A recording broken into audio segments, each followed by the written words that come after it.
Welcome back. I'm Ruth Ann, and this is For Those Who Care, a podcast dedicated to caregiving. Today, I have my friend Isaiah here, and we are going to talk about his role as caregiver in Lance's life. And this episode is an encouragement to young caregivers because Isaiah was only 18 when he came to work for us. And I'm really excited to have this conversation. So, Isaiah, thanks so much for being here and for being willing to talk about this. Thank you so much for having me on the show. This is honestly really special for me. I'm very excited. Well, let me just talk really quick about how you came into our life. And for those of you who follow this podcast, Jenna, my co host from season one, is Isaiah's mom. And that is how we met Isaiah. So initially, Jenna brought all of her kids into our life, and they spent time with Lance and me while I was caring for Lance full time. And during the course of that, I asked Isaiah if he would be interested in becoming Lance's caregiver just part time. It was not necessarily an out of the blue, but it was certainly an unexpected um, offer slash invitation.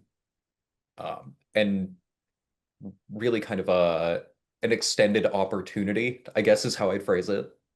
Looking back, rather than it being a job offer, it was an experience offer. Um, where it was certainly a job, but I view it looking back as more of, hey, I see this kid. I mean, from your perspective, I see this kid who seems to want to interact with us as, as people, as real people. Why don't you do that and get paid for it and be scheduled to do it? Well, and it was really important for Lance to have men in his life Yeah. because I think it's really common when men become sick that other men in their life just kind of leave because it's uncomfortable. So it was really, really important for Lance. He loved having another man there to hang out with him. Growing up as someone with three younger sisters, I can definitely understand wanting to have a male presence around outside of just, women are great, fantastic even. But I can understand the need to to have a male presence around just to kind of, mano a mano, like be on the level with someone. It's good. It's balancing. It's balancing. So, one of the reasons that I wanted to interview you on my podcast is because of the fact that you are so young. But there are a lot of young people who go into nursing and they start off by being a CNA. And I know a lot of people, usually females, become CNAs by the time they graduate high school or shortly thereafter before they go on to become an RN. And so this is really going to be, I think, a great episode to encourage those young people and also young people who have someone in their life who is dealing with a chronic illness or a disability and could use a little bit of extra help. But at 18, most people are focused on school or their friends or what they're going to do for their future. What made you say yes when I asked you about becoming Lance's caregiver? That one I think has changed over time, which is a weird answer to a question of what made you say yes in the moment. I think the time spent with you and Lance and then the time spent talking with you afterwards have kind of informed me on why I said yes, because it wasn't entirely clear to me at the time. So the jobs that I had worked before working for you were primarily like in food service. I had done a couple of restaurant jobs, standard fare for someone in their teens. Um, and I think it came out the extension of the invitation to work for you, I think, kind of caught me off guard as something like I would never have considered, I would never have thought of doing something like that. Um, but I think looking back and after some reflection and some, kind of digging through where I was at that point, I think I needed something unique and something difficult. I think that's really the biggest part of it. Um, I've never really been one to shy away from difficulty, and working as a caregiver, something completely outside of my realm of knowledge and completely outside my experience, especially as being 18, it just seemed like this wild opportunity to go do something very uncomfortable, and that weirdly enough was attractive for me, and I, I would never take that back. Like I think I made the right decision, is what I'll say. Well, you said looking back. So I just want to clarify that you did work for us. It was a little over 6 years ago when you began working for us. So do you think it would be safe to say that you trusted your instincts when you said yes? Oh, totally. Trusted my instincts and trusted my experience doing other things that were uncomfortable. At that time, I was dealing with a lot of social anxiety and a lot of kind of coming out of my shell and realizing, oh, maybe it's actually a good thing to be, uncomfortable sometimes and to push yourself out of your comfort zone. And I really couldn't tell you exactly why I said yes, but I could tell you that the after effects of it certainly make me think that it was a good choice. Well, I'm really glad to hear that because you made a huge difference in Lance's life and in mine. Well, I want to know when you hear the word caregiver now, how do you define it based on your experience caring for Lance or just being a part of his life at that time? My family and I had been around you and Lance enough times before working for you that I had kind of seen the nature of how you cared for him and how the other people that you employed cared for him.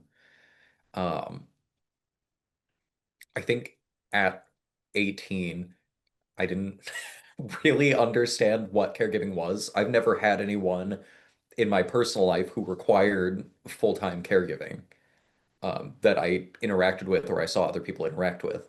So I was flying by the seat of my pants mostly, in terms of how I interpreted the idea of caregiving and what that entails.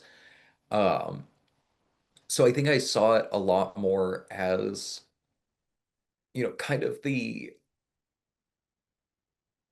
almost embarrassing or shameful drudgery of caring for someone, all of the ugly parts of it, the bathing and changing and the cleaning up and uh, you know bending your whole life around someone is what I saw from media, TV, and everything, where it's this all-consuming and soul-draining experience of having to keep someone on life support basically.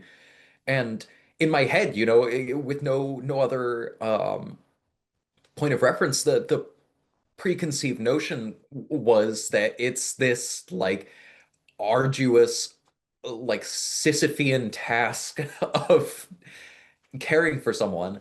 And I think looking back, informed by my experience working for you and being around you, and especially being around Lance, is it's a much deeper, it's a much more emotionally vulnerable job than I thought it was.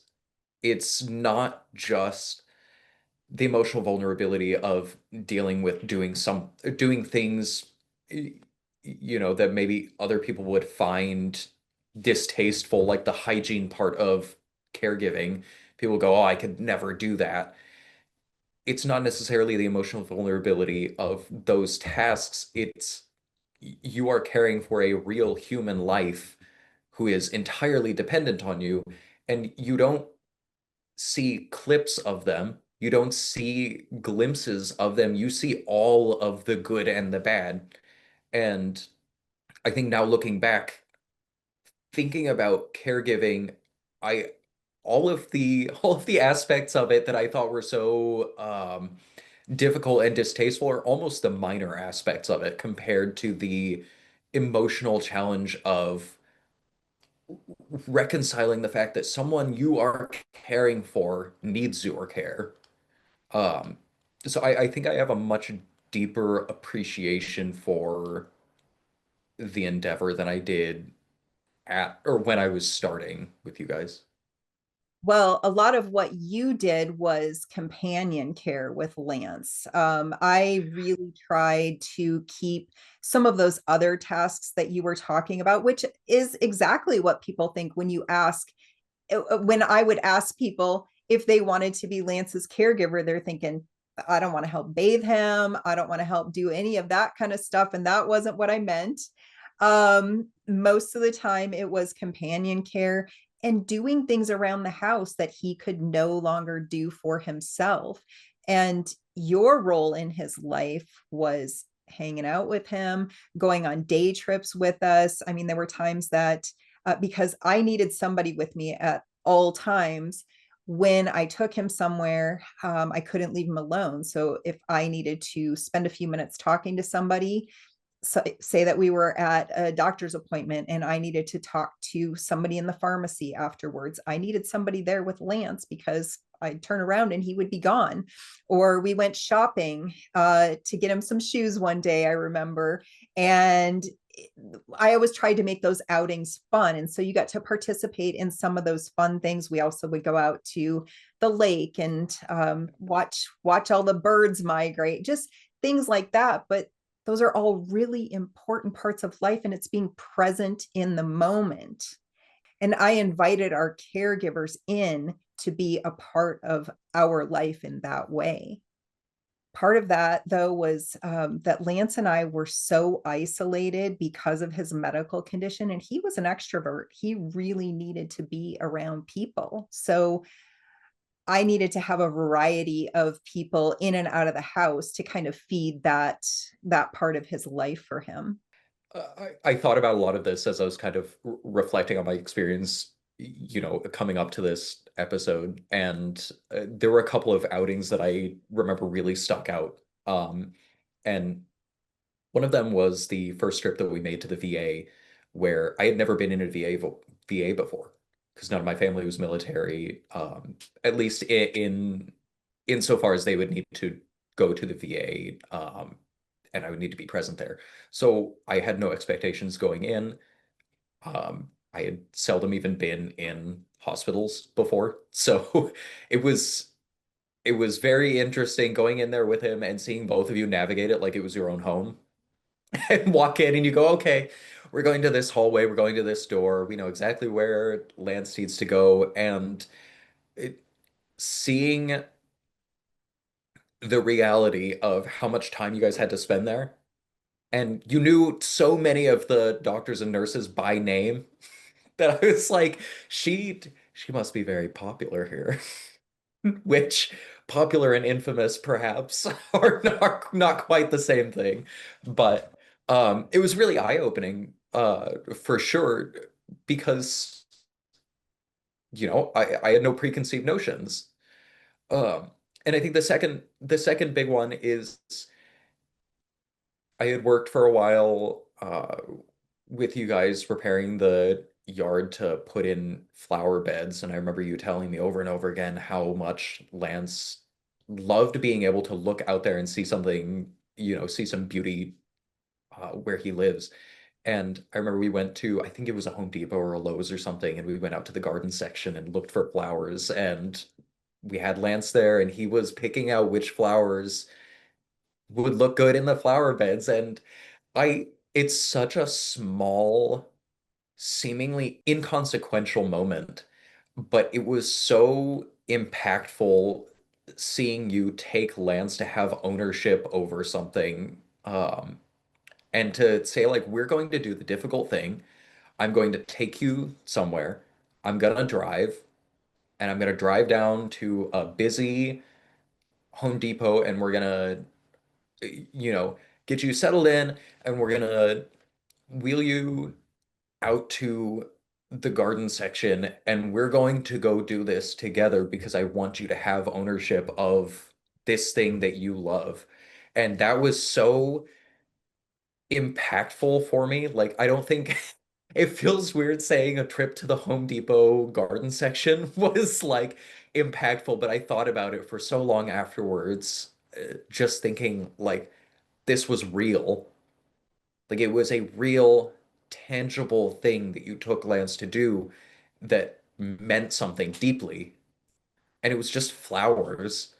And I think that was so important for my perspective on caregiving, kind of shifting that idea that I led with of caregiving being just, you know, bathing and cleaning and feeding. Like, no, it's also giving the person you're caring for a quality of life and a genuineness to your care that humanizes them, and that really stuck with me for so long. Um, and I think that was just it's one of my favorite memories from that time. Well, uh, you and I have never talked about this. We talk regularly, I and I'm blown away by that answer because you were so young to see that that's what it's all about. It's about a human life, Yep. and it's about providing it's about giving value to that life and letting that person know that they still matter. And that's how you do it, is you include them in life, Yep. um, no matter how hard it is. And I can say, looking back, that I wouldn't do it any differently. He knew every single day that his life had value. He knew that he mattered. And it was because of the way that I set up our life and because of the people who were a part of it. But you mentioned quality of life, and I want to know, how do you think your time with him impacted his quality of life? Honestly, having someone new to talk to, like you talked about how isolated uh, you two were during his illness. Years and years of having people kind of shy away from interacting with you for fear of, all the baggage that comes with someone who has a terminal illness.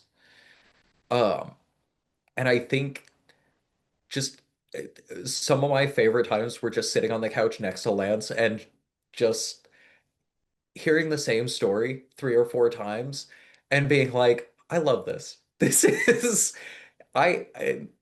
this is so different from anyone I've ever interacted with. And Lance is so funny. Like, just the way that he would tell stories and the nonsensical details that he would or in seemingly insignificant details that he would add in for flavor. It was like seasoning. Um, I think just having someone to speak with, and I probably someone young, honestly. I think having someone younger that was like, I could tell my Navy stories to this whippersnapper and, tell him uh, it's different conversations than you have with someone who is, 50 years old. Um, and I think that was good. And I think a lot of the work that I did, like you said, was more companion care, and I did a lot of work inside and outside the house, especially um, doing a lot of work with your guys' gardens and outdoor areas, just making them pleasant to be in. Um, I really highly value a peaceful space, and I think I I can probably say with confidence, I can say with confidence that I did my best to make your space as peaceful as possible and as inviting as possible. Because I knew when you took Lance outside, taking that breath of fresh air and getting to see this home, not just place that he lives, but this home that he has that has been made beautiful. I think I think that was really important and that it felt important to me and I took it seriously because of that. Well, and another thing too is that when you did that work outside, there were times that I would take Lance outside to supervise what you were doing. And Lance had always been a supervisor in the jobs that he did before he had to retire at age 37. And so being able to oversee what you're doing and tell you that you were doing a good job, that was such a big deal for him too. Well, I mean, yeah, it's the same thing that I mentioned with going and picking out flowers is that sense of ownership, that sense of like, I am not just being cared for, I'm having an impact on my life, and I have some agency in my life. Like, I think that was so huge to to have for him. I love these memories. Well, I think the other thing you just reminded me, the other thing that I wanted to talk about in relation to working for you was that I mentioned that I was doing some work indoors. I would go from like cleaning the bathroom to going on expeditions with you guys to doing work outdoors to painting. Like every single time that I came to work, there was zero expectation of what was going to be the task for the day. Sometimes there were projects that were like, okay, I'm going to keep working on this when I come over. But genuinely, the shift from before I worked for you, having this image in my head of what caregiving is to the reality of I show up every day. And I remember I would come to the door and you'd say, knock on the door, open or ring the doorbell, and I will come answer the door.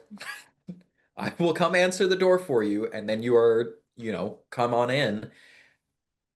I would just completely shrive myself of any expectation being like anything could happen today. It could be, we could be doing anything today. And I think that was, in terms of what motivated me to continue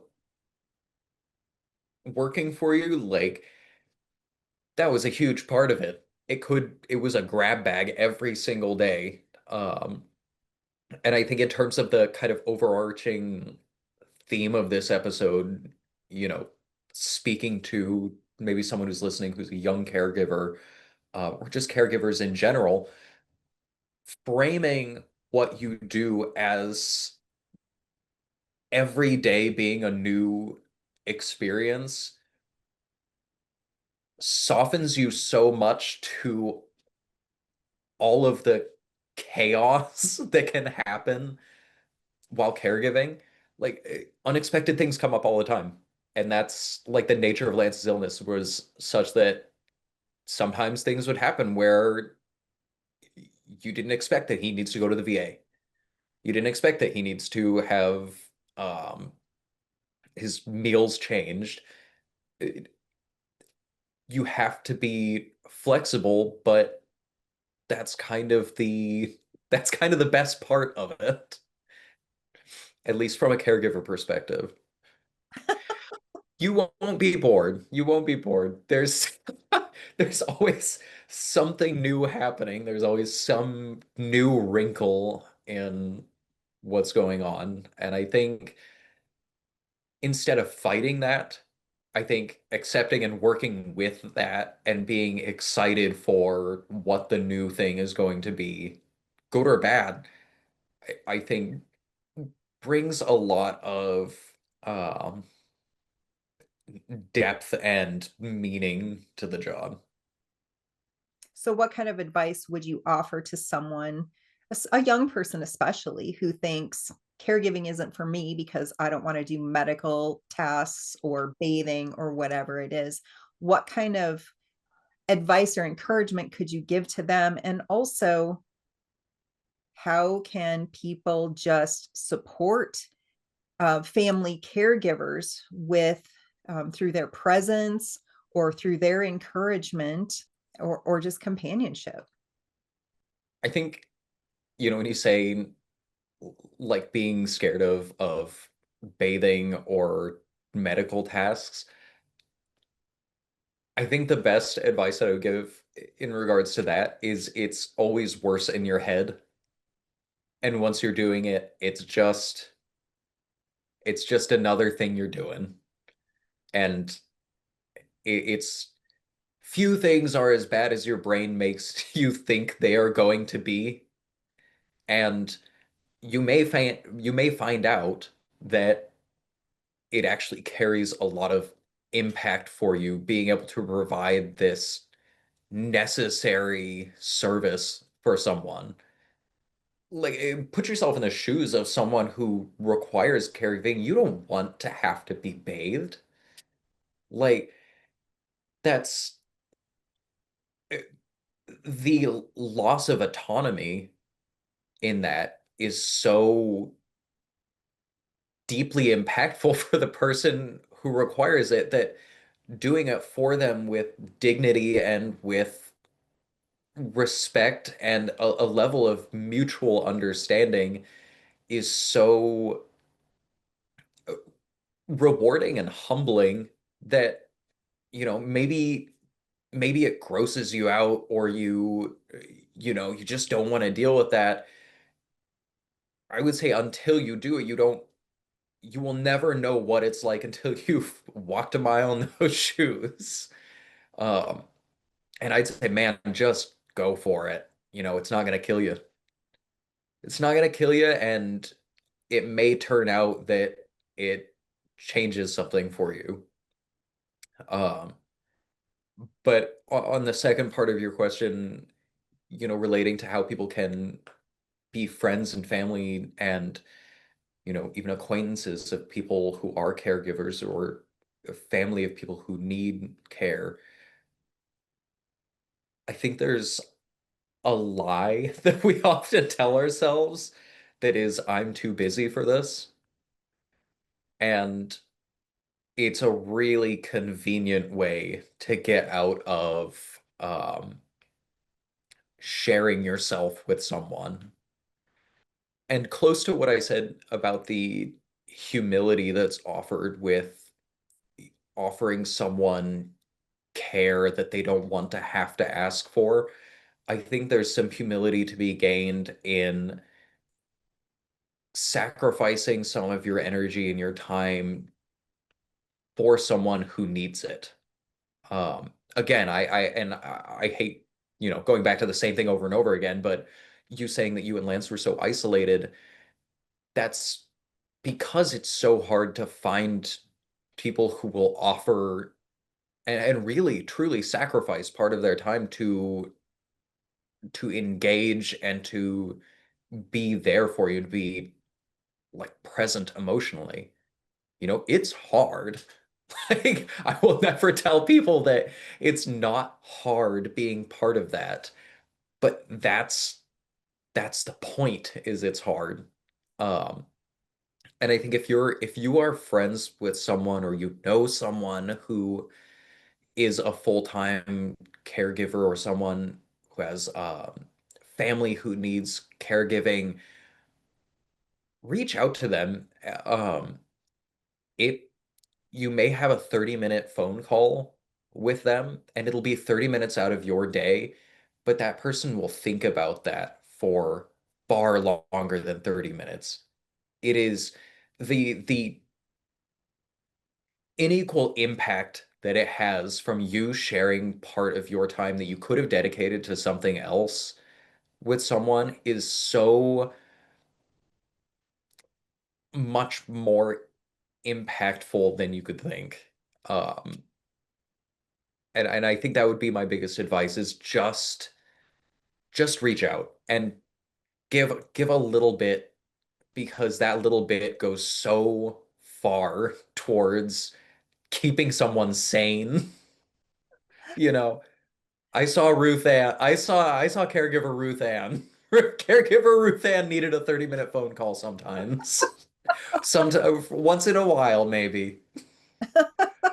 And you're right, every little bit helps. It really does. So you might think that, or someone might think that I'm just not going to bother her because with this text that I wanted to send. But trust me, those texts are so welcome. Those phone calls are so welcome. It's up to me to set my own boundaries on what I can and cannot accept, or when I can and cannot accept them. So if somebody's calling or texting me and I can't answer that, I'm not going to. That's not on the person texting or calling. That's on me. And I think the second thing that I forgot to mention is ask the person how to interact with them. Because I see it so often. Happens very often when people have friends or family who are dealing with the loss of a loved one, and they do not know how to approach them.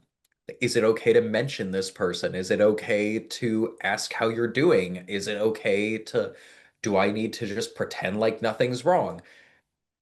Just ask the person, how do I approach you? It feels like an uncomfortable question, but I guarantee that person will be so relieved that you've just leveled the playing field. You put all your cards out and you said, I just want to know how to approach you. This is awkward for me. They know it's awkward for you. They know it's awkward for you to reach out. But if they could explain to you how to interact and how, what is or isn't on the table, it, it brings some honesty into the relationship where you're just on the level and there's no tiptoeing. I think that's very helpful. Good advice, Isaiah. And communication is so important. So, yes, definitely ask those questions. They're uncomfortable. They definitely are. But hey, when you get out of your comfort zone, that's how you grow. Ask the uncomfortable questions. Well, uh, what advice would you give to families who are asking for help? Like in the position that I was in where I needed help, what kind of advice can you offer? And you can base that on what I did and how I did it, what I did right, what I did wrong, how I could have done it better. Whatever you can offer, I would appreciate it. That one's harder to answer because I've never been on the side of needing to ask for help. But like you said, I got to watch you, reach out, and I got to see how you interacted with people and how you, over so many years of caregiving, refined your, methods of interacting with people and methods of asking for help when you needed it. Um, I would say it's kind of the same on both sides. It's humility and honesty. It's not being too prideful to ask for the embarrassing help or the trivial help, as it often is. Um, Not being too prideful to just ask someone to go to the grocery store with you. Like, it's so stupid, it seems, to ask someone, hey, I just need someone to go with me to Costco because it's very loud and bright in there, and I need someone to keep me grounded while I shop for groceries. Like, that's embarrassing and it's vulnerable, but ask for that because you may be giving someone else an opportunity to do something for you that they will jump at. Um, and the other one just being honest, saying, here is what I need, take it or leave it, and not bending yourself to what you think others will be comfortable with. Not saying, I need some caregiving help, but it's okay if you don't want to do X, Y, and Z. It's okay if you just do this. Like, no, you need help with the X, Y, and Z, so ask for it. I think that would be those two would be my biggest um, suggestions for people who are caregiving is be upfront and like I said in the previous point, put all your cards on the table. Say, this is what I need, take it or leave it. I've said that a lot in my life. Take it or leave it. And here's the thing too about any job. How many jobs have you had where you love everything that you do? You're Yep. not you're not going to love everything about the job, but they are necessary parts of the job. I'll tell you what, I worked in business a lot, and before I quit my job to stay at home and take care of my husband, and my least favorite thing is paperwork. I absolutely cannot stand paperwork, but it is a necessary part of business. So I did it. Yep. You knew what needed to be done, and not every part is going to be fun, but you said, all right, this is what this is what's necessary. I'm just gonna do it. Well, let's move on to caring for someone with dementia who was too young to have dementia, because Lance was only 39, 38, 39 when he was diagnosed with dementia. And when you came to work for us, he was 49, going on 50 years old. So when you think back to Lance in his late 40s dealing with cancer and dementia, what stands out as different from what people usually think when they hear the word dementia? I think that one's similar to the question of how is caregiving different than what you expected. Like a lot of my information about what dementia is or how it presents was heavily informed by media and other people's stories about it. Um, and so with dementia, you expect someone walking around, walking into closed doors, or asking where someone is who they haven't seen in 30 years. And that's not necessarily what it always is. I think Lance had very clear memories of a lot of things. And despite his memory loss as time went on, there were things that were locked in there that he could coherently conjure. And I think that was kind of surprising for me one of the first times that I interacted with him, that he was telling me like a full story about something that had happened. And I thought this was the guy who had dementia and like worsening memory loss. Why is he telling me all of like I said, all of the seemingly insignificant details about this story? Um, I think it was a good shift in perspective, seeing like being able to interact with a real person diagnosed with dementia versus just the picture I had in my head of how it presents. I think I have a lot fewer assumptions now about what that means after having interacted with Lance. Every situation is different. Every person's story is different, and the way that they present their symptoms are all so varied. It's hard to just kind of put it into a box, which is what I think most people do. They put everything into a box. Well, I want to offer advice and encouragement for current and future caregivers. What helped you cope with the emotional load, and what practical things or mindsets kept you from burning out in that short but intense season, because you worked for us for about 6 months? I was there for, like you said, about 6 months. And I definitely felt the impact, the emotional impact, especially of working for you, being around someone, and I think maybe just having the awareness that I'm caring for an actual life. Um, I wasn't doing I wasn't doing IVs. I wasn't doing measuring out his medication or anything, but I was still there watching a watching a person exist who needed care. And that was really a huge emotional load at that time. Um, but for as intense and as taxing as that was emotionally, I think it was almost a reprieve. Um, uh, at home was very chaotic at that moment, dealing with moving and my parents' divorce and subsequent remarriage and dealing with, how to navigate being a teenager in a weird world.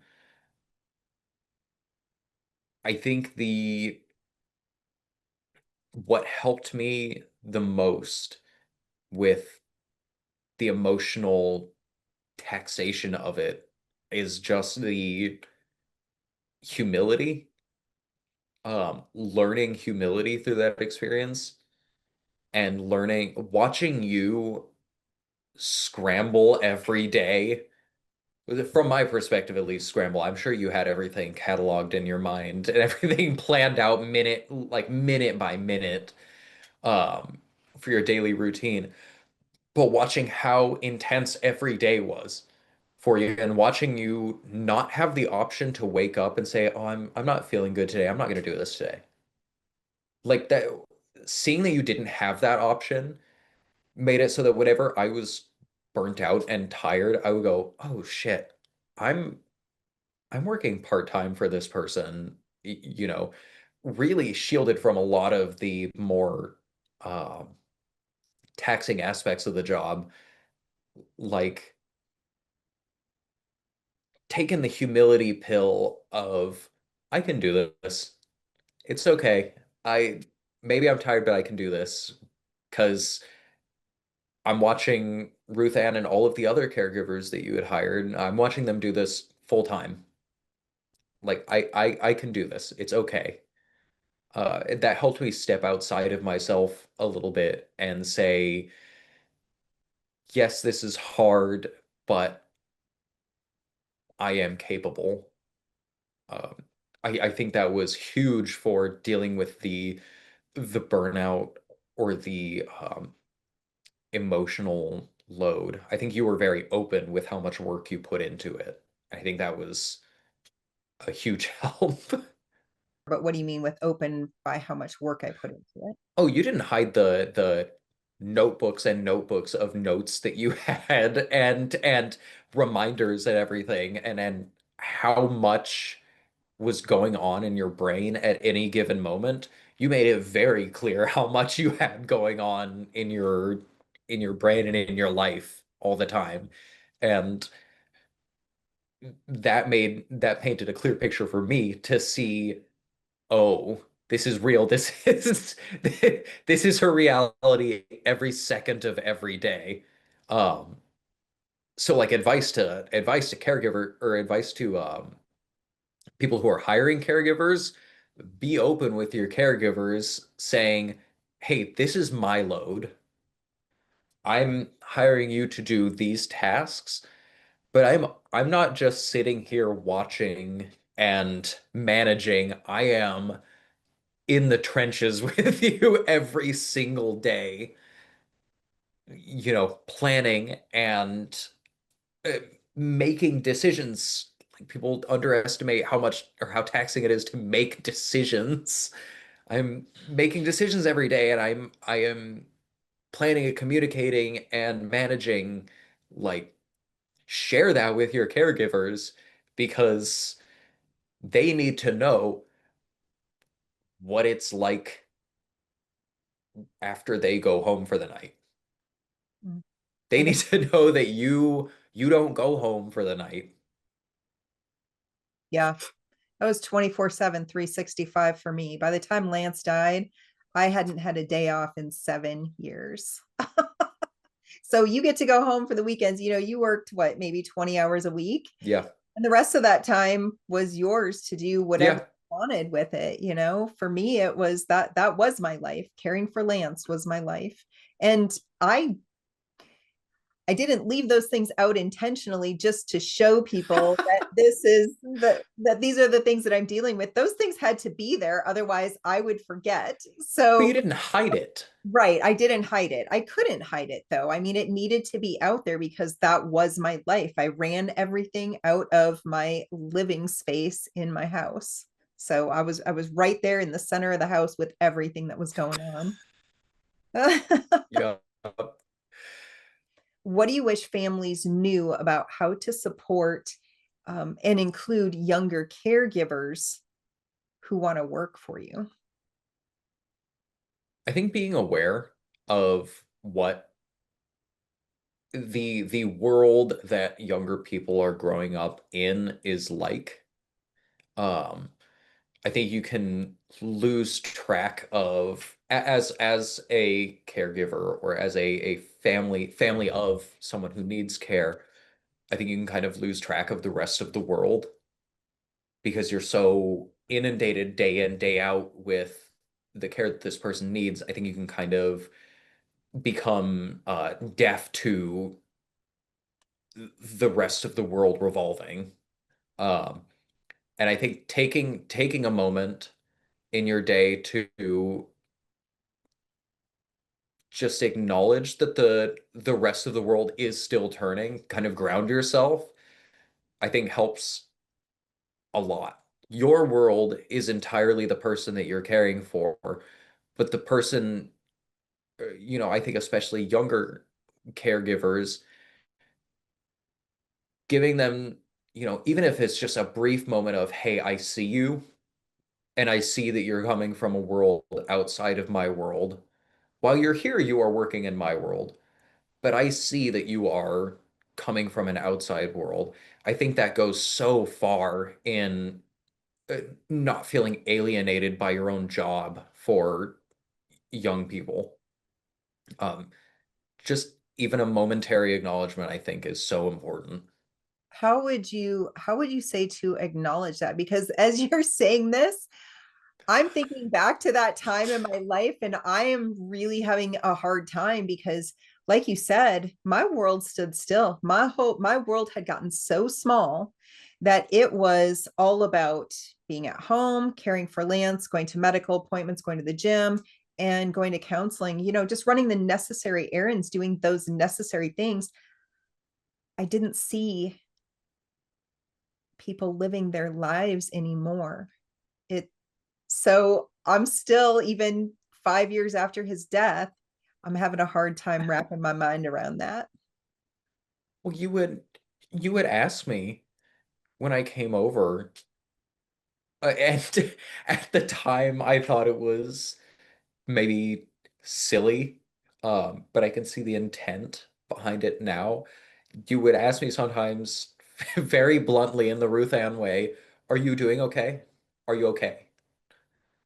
Or just asking, we'd be standing in the kitchen for a moment and you could go, "So what's going on in your life?" And to see someone who is so, whose world is entirely caregiving, saying like, "Hey, I give a crap about you. How's your life doing? How are your siblings? How's your mom?" Like uh, you know, it felt good to be able to share those things and be like, okay, take a deep breath. This person is still a person. It makes me view you as a person, and it reminds me that you're viewing me as a person. And just those like tiny one-off moments, uh, you know, those stick with me. I think you asked me one time, there was a door. This is how like clearly I remember this, is there was the door in the corner of your garage that went into the the main house, and I was out there painting one of the shelves out there, and you came out randomly and were like, "Are you doing okay?" And it caught me so off guard because I was like, "Well, yeah, I'm doing okay." But after you left, I was thinking about it like, "Oh, she came out to check on me," because it, occurred to her, "Oh, this person needs to be checked on. Like, not just Lance needs to be checked on. This person also, has a life and has a perception and experiences. I'm gonna go check on him. And despite how unexpected and like sudden it was to have you come out the door and go, "Are you doing all right?" It was very meaningful to me just having you take a moment out of your day to say like, "Hey, how are you?" I have to say that I have been laughing through this whole thing because um I remember those instances, and what's so funny to me is because I really didn't know how to interact with people anymore because I'd been a caregiver for so long. I was still in caregiver mode when I would ask people questions. I'm asking you as a caregiver, like I'm your caregiver, but I genuinely care. I want to know. I just didn't remember how to communicate with people as a regular person. Yep, and I think it was good. I think it made a good impact on you know on my willingness to keep coming over and keep working for you. Was I know this person is also caring about me, even if their mind is fully locked into taking care of the person that needs care. They're still thinking about the human aspect of there are other people assisting me right now. Um, so I think it was really meaningful in like I said, in your own Ruth Ann way. And I think it'll be like this for everyone who is, the manager of caregivers. They're going to express it in their own way, but they do care about you and they do remember that you're a person. Well, what would you say to a person who's on the fence about saying yes to becoming a caregiver, or more companion care, I guess, to someone who has dementia or a chronic illness or disability?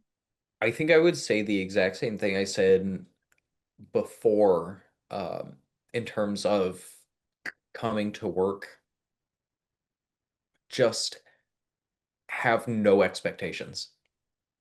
Don't have any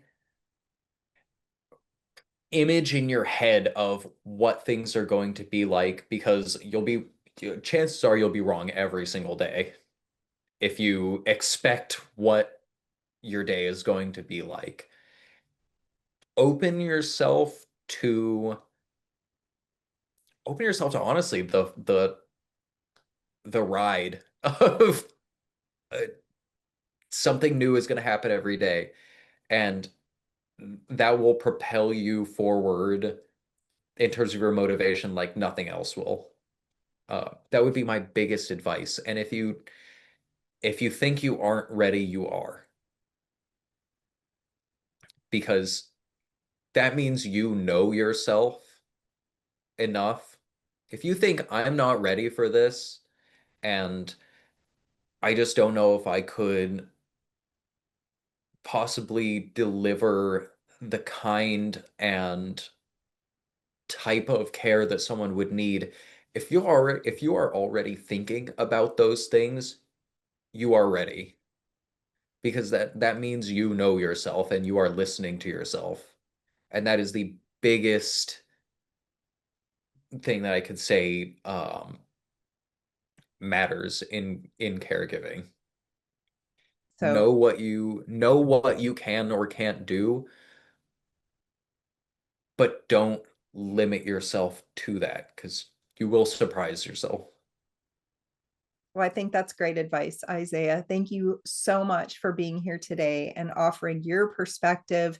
And I hope that this serves as encouragement to anyone who is thinking about becoming a caregiver or who is already a caregiver. And also, you had a lot of great advice for people like me who needed help around the house, and I appreciate all of that. Thanks for being here, Isaiah, and I will see you next time.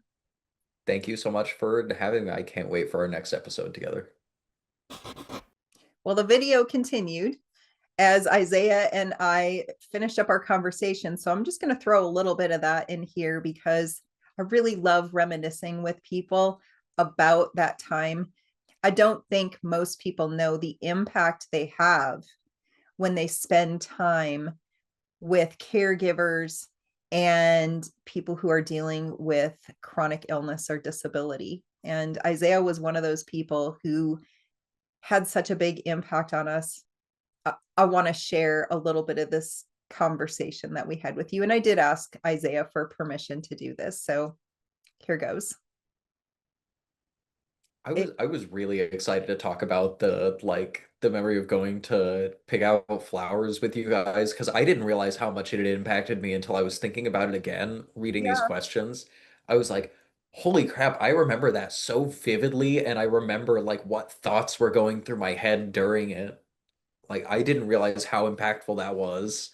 And just being able to share that story is it's so fun. I think I love it. what's so cool for me hearing that from you is that caregiving in my role, I felt so invisible all the time Mhm. and so criticized by people for the things that I did. Why do you do that? Why don't you just do it this way? That sounds like it's really hard. You really understood. Like I didn't have the energy to explain to everyone why I do things the way that I do. Just freaking go along with it, people. Come Yeah, on. just do it. There is a reason for this. Do I have to tell you everything? So the fact that you really understood without me having to say, well, here's the story. Lance was 25 years old when he was diagnosed, and we've gone through this 25 years of Yep. him feeling like his life has no value because he slowly declined. And now I've got to, and so I've spent that 25 years reinforcing the fact that his life does have value, and this is where we're at now. This is how this looks now. Yep. 25 years ago I still was able to have a conversation with him. We could have these intellectual conversations and he could help me make these decisions. He can't do that anymore. Now I need Yep. to do something else so that he sees, oh, my life really does have value, and Ruth Ann values my role in her life. I mean, and you could see it on his face. Yeah. Like the way that he would light up. And I gotta remember, you just reminded me, like, even when he would look out the window at the flower beds, he would comment on how pretty the flowers were, and you'd go, "You picked those out." And you go, "Oh, really?" And he would say, "Yeah, you picked those. Like, that was your doing." And you could see him be kind of like satisfied with himself, be like, yeah, I picked out some good ones.